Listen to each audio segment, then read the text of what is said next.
Caríssimos irmãos e irmãs, paz e bem, louvado seja nosso Senhor Jesus Cristo, para sempre seja louvado. A liturgia deste final de semana nos coloca diante de duas imagens de dois banquetes. O banquete da morte, promovido por Herodes, e o banquete da vida, promovido por Jesus Cristo. E vai proclamar o Evangelho que está no capítulo 14, versículos 13 a 21, que diz: Naquele tempo, quando soube da morte de João Batista, Jesus partiu e foi de barco para um lugar deserto e afastado. Mas quando as multidões souberam disso, saíram das cidades e o seguiram a pé. Ao sair do barco, Jesus viu uma grande multidão. Encheu-se de compaixão por eles, curou os que estavam doentes.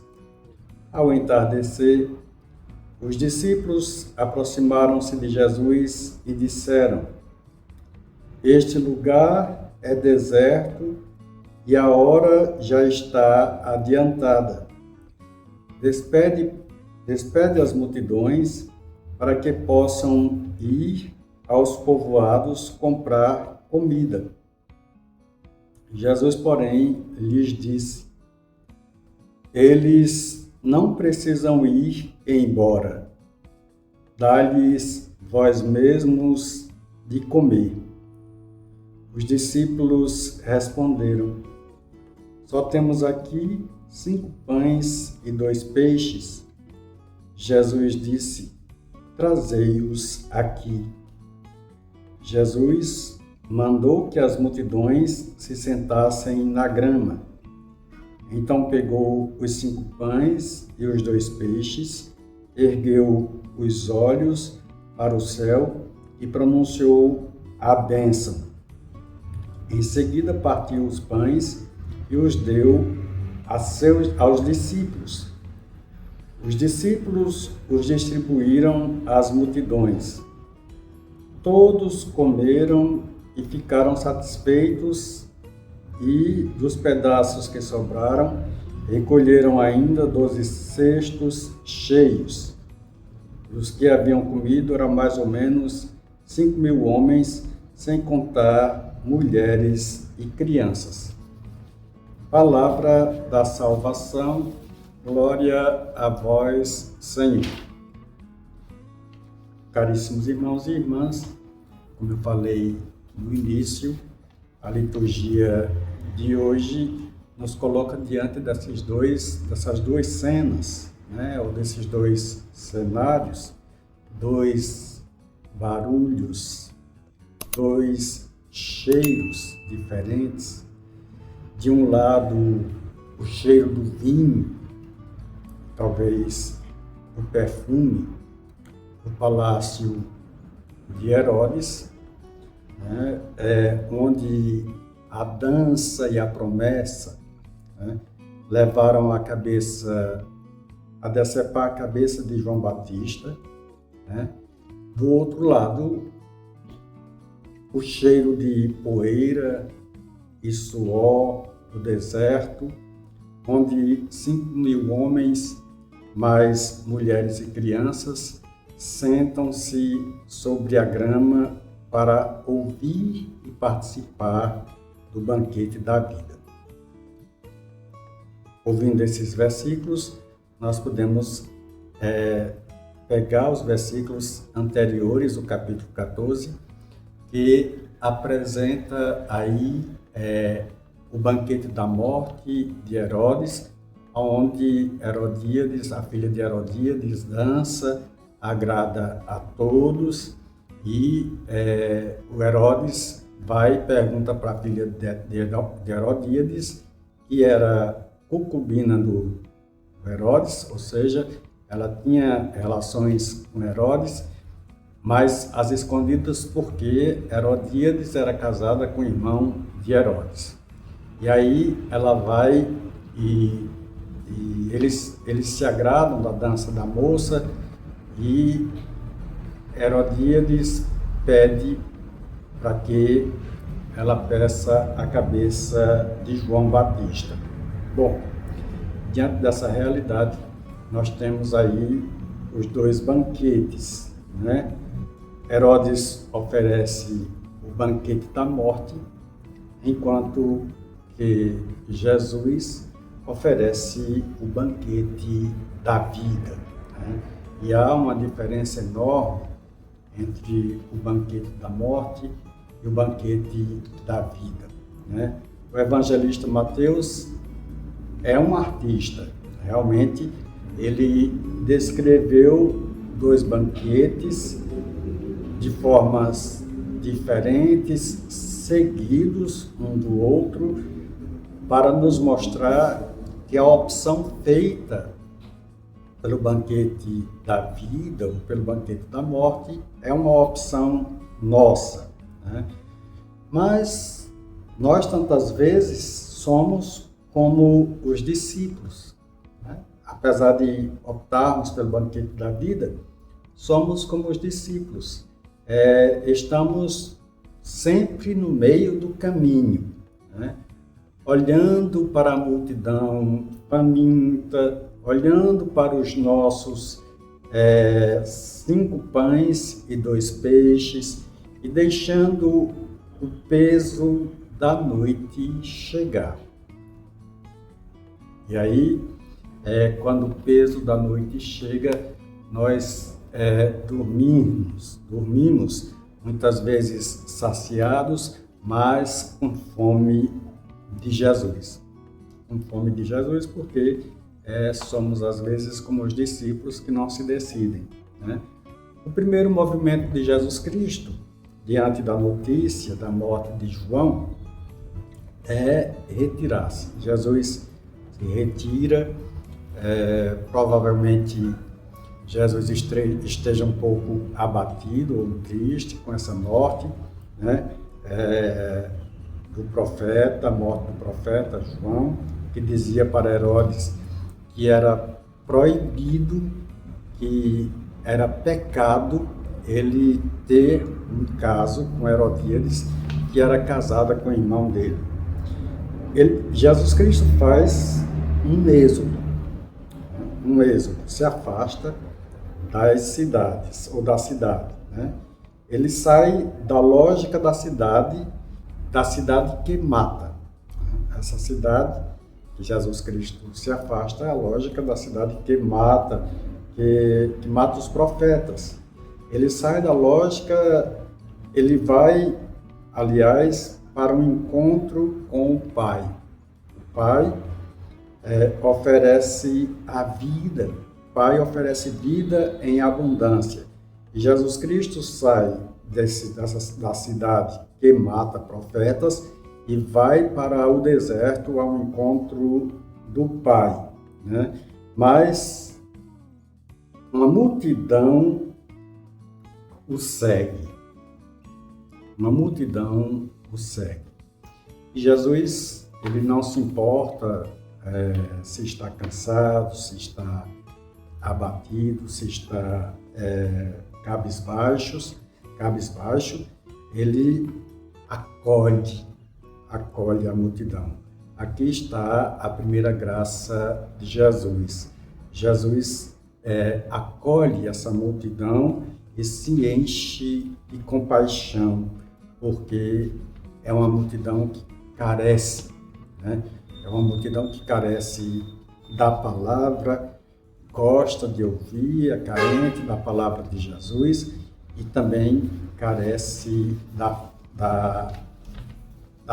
do pão da Eucaristia, que é o símbolo do banquete da vida, é o pão da Eucaristia apresentado já aqui nesse banquete, conforme Mateus narra. A compaixão de Jesus não é um sentimento banal, né? Não é um sentimento à toa, né? É uma comoção das entranhas, ou nas entranhas de Jesus.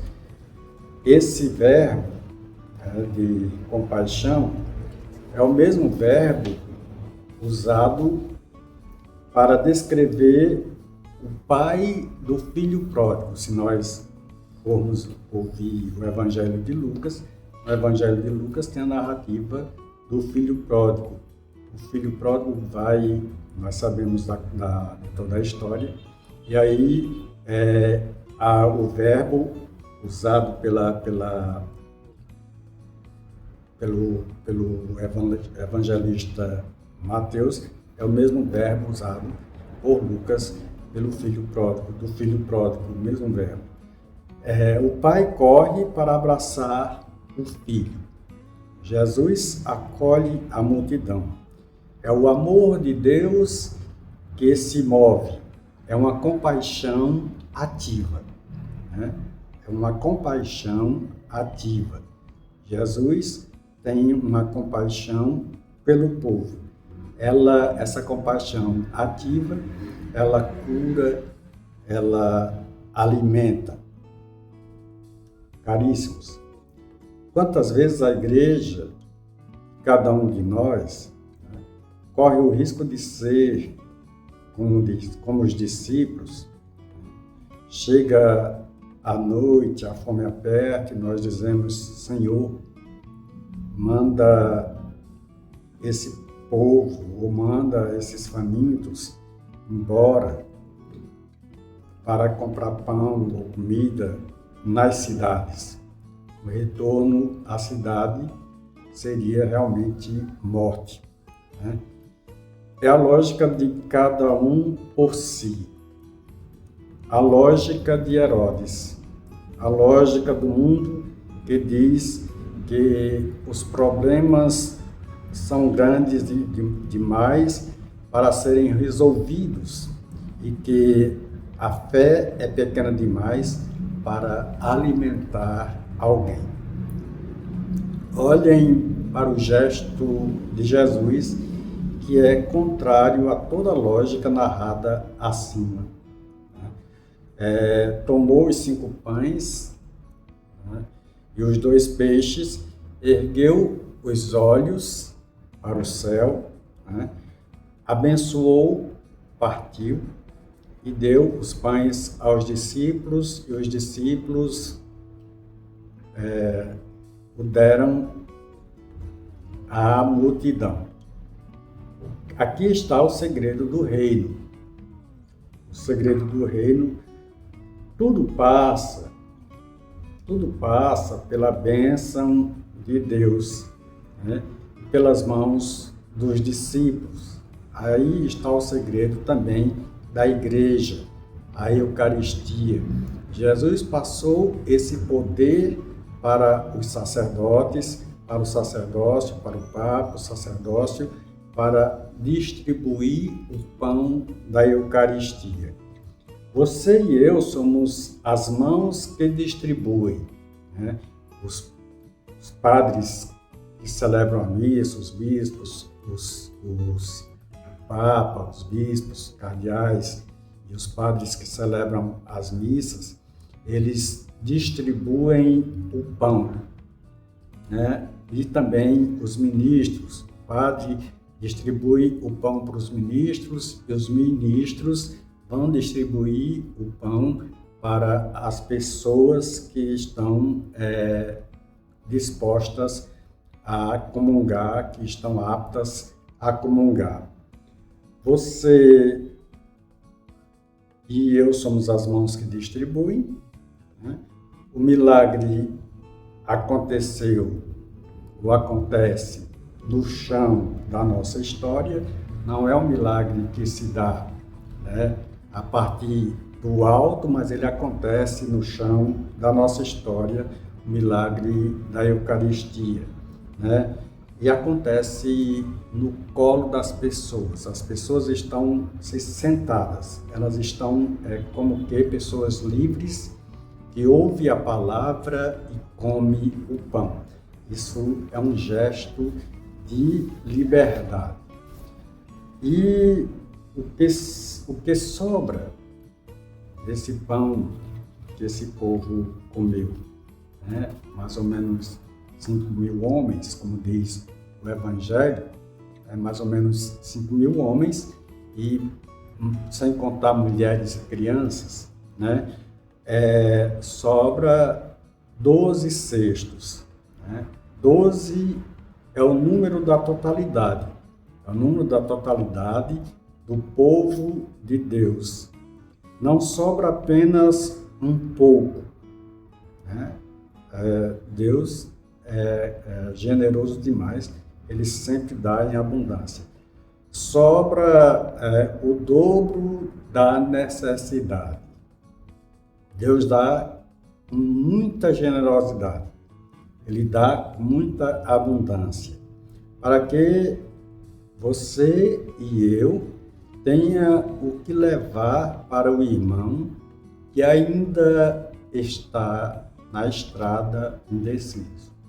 Então, caríssimos irmãos e irmãs, essa é a nossa catequese deste final de semana, deste evangelho que é tão bonito, esse evangelho do banquete da vida, que nos dá aí uma compreensão melhor da Eucaristia. Paz e bem para todos, bom final de semana. Se você gosta dessa nossa catequese, ajuda o nosso canal, dá o teu joinha, dá o teu like,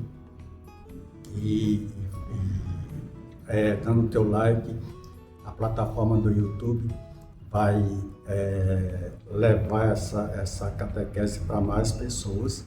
Nós estamos com uma boa audiência de pessoas que gostam de ouvir a nossa catequese. São mais de 3.000 pessoas por mês, isso é muito bom.